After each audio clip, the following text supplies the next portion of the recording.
dengan guru pembimbing Bu Fasifah Hazam. Sebelumnya, kami ingin memperkenalkan nama-nama anggota kami. Saya Dini Haryanti. Saya Nadila Putrisani. Saya Lisa Agustina. Saya Aprilia Karisma. Saya Anita Nurabadanti. Baiklah, di sini kami akan menjelaskan tentang materi sumber energi. Langsung saja kami akan menjelaskannya. Sumber-sumber energi. Sumber-sumber energi terbagi menjadi dua, yaitu sumber energi terbarukan dan sumber energi tak terbarukan. Yang pertama yaitu sumber energi terbarukan. Sumber energi terbarukan adalah sumber energi yang dapat diperoleh kembali atau tergantikan setelah dieksploitasi.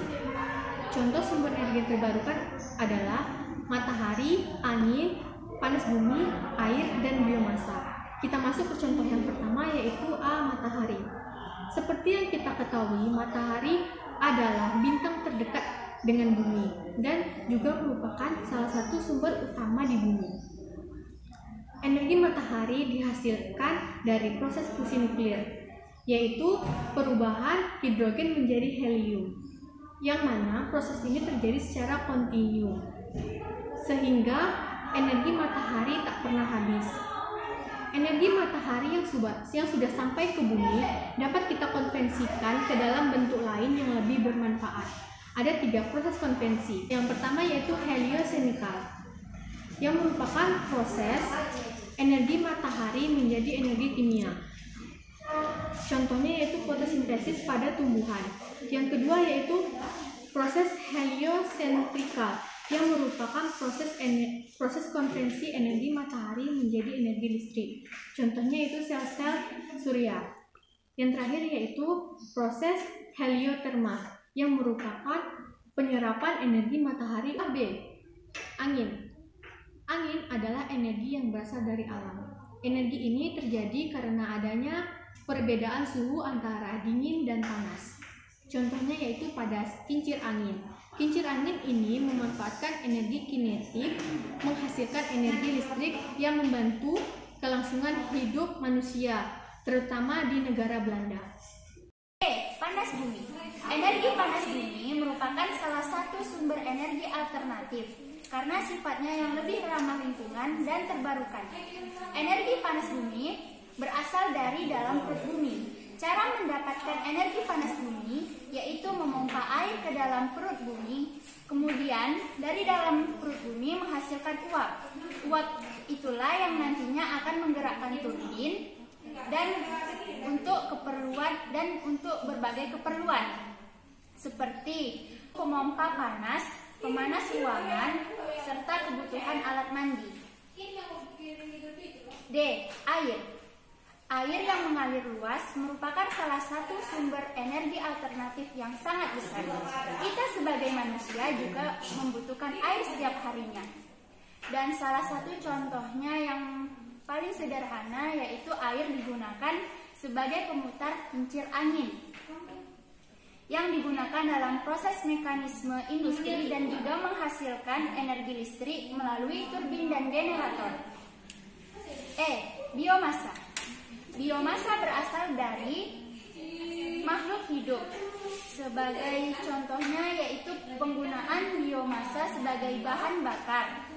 Dan sebagai contohnya lagi di kehidupan sehari-hari seperti kayu bakar yang digunakan untuk memasak. Selain itu, penggunaan lainnya untuk menghasilkan bahan bakar cair seperti etanol dan biodiesel. Selain itu, melalui proses pemanasan yang tertutup dapat digunakan untuk memperoleh bahan bakar gas. Sumber energi tak terbarukan. Sumber energi tak terbarukan adalah sumber energi yang tidak mudah atau tidak dapat diperoleh kembali. Contohnya ada bahan bakar fosil dan nuklir. Bahan bakar fosil adalah dihasilkan melalui proses alamiah yang terjadi jutaan tahun lalu yang tersusun atas senyawa-senyawa hidrokarbon. Contohnya batu bara, minyak bumi, dan gas alam. Yang kedua, nuklir. Nuklir adalah pemanfaatan reaksi nuklir sebagai sumber energi telah dilakukan dengan mereaksikan reaksi berantai yang terjadi di dasar reaksi fisi, yaitu pembelahan inti. B. Energi listrik terbarukan. 1. Pembangkit listrik tenaga surya terbagi menjadi dua, yaitu A. Panel surya. Untuk menghasilkan listrik dari cahaya matahari diperlukan sebuah proses yang disebut proses fotoelektrik. Proses ini sendiri dibedakan menjadi tiga, yaitu fotoemisivitas yang merupakan proses pemancaran elektron dari suatu bahan ketika berinteraksi dengan cahaya. Fotokonduksivitas merupakan peningkatan arus listrik yang mengalir melalui suatu bahan yang dikenai cahaya, dan efek fotovoltaik terjadi ketika cahaya jatuh ke bidang batas dua bahan yang menyebab elektron-elektron dipindahkan suatu bahan ke bahan lainnya. B. Solar kolektor. Berbeda dengan panel surya yang langsung dapat mengubah energi matahari menjadi listrik. Solar kolektor melalui proses di mana cahaya matahari dengan menggunakan bidang pemantul atau reflektor dari bidang pemantul tersebut difokuskan sehingga diperoleh cahaya berfokus yang dikenal CSP. CSP kemudian diarahkan pada mesin penerima yang dialiri air dingin. Kemudian air dingin menjadi panas yang menghasilkan uap air yang disalurkan untuk menggerakkan turbin dan ke generator. Setelah melalui turbin, uap air kemudian dialirkan melalui kondensor sehingga terbentuk air yang kemudian dipompa kembali menuju mesin penerima atau receiver. 2. Pembangkit listrik tenaga angin merupakan pembangkit listrik yang menggunakan angin sebagai sumber menghasilkan energi listrik. Pembangkit ini dapat mengkonversikan energi angin menjadi energi listrik dengan menggunakan turbin angin atau kincir angin. 3. Pembangkit listrik tenaga panas bumi. Panas bumi akan dimanfaatkan untuk memanaskan air sehingga menjadi uap bertekanan tinggi. Uap bertekanan tinggi ini akan digunakan untuk memutar turbin generator sehingga menghasilkan listrik. 4. Pembangkit listrik tenaga air. Pembangkit listrik yang mengandalkan energi potensial dan kinetik dari air untuk menghasilkan energi listrik. Pembuatan energi listrik yang dihasilkan dengan air, jenis ini adalah generator yang dihubungkan ke turbin dan digerakkan oleh energi kinetik dari air. 5. Pembangkit listrik tenaga biomasa merupakan pembangkit listrik dengan energi yang bersumber dari bahan-bahan alami. Biomasa ini akan dijadikan bahan bakar untuk memanaskan air. Air dipanaskan sehingga menguap dan uap inilah yang digunakan untuk memutar turbin dan generator yang akan menghasilkan listrik. Mendengarkan saya Mati Indah, pertanyaan saya adalah apa saja komponen-komponen yang ada dalam pembangkit listrik tenaga angin? Saya Adelia Karisma akan menjawab pertanyaan selanjutnya. Yang pertama itu ada anemometer, yaitu untuk mengukur kecepatan angin dan mengirim data ke controller. Yang kedua ada blades atau bilah kipas, yaitu diputar oleh angin. Yang ketiga ada controller, alat pengontrol yang dihidupkan dan dimatikan sesuai kecepatan angin.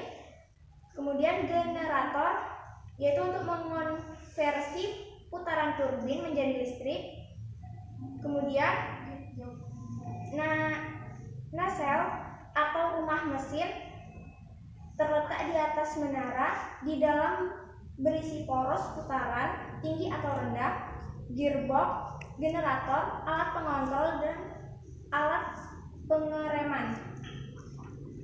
Yang terakhir, tower dan menara dibuat dari pipa baja, beton, atau rangka besi. Semakin tinggi menara, semakin besar tenaga yang didapat. Saya Niati dari kelas 1251 akan bertanya, sebutkan contoh sumber energi tak terbarukan. Saya Risa Agustina akan menjawab, yaitu minyak bumi, gas alam, dan batu bara.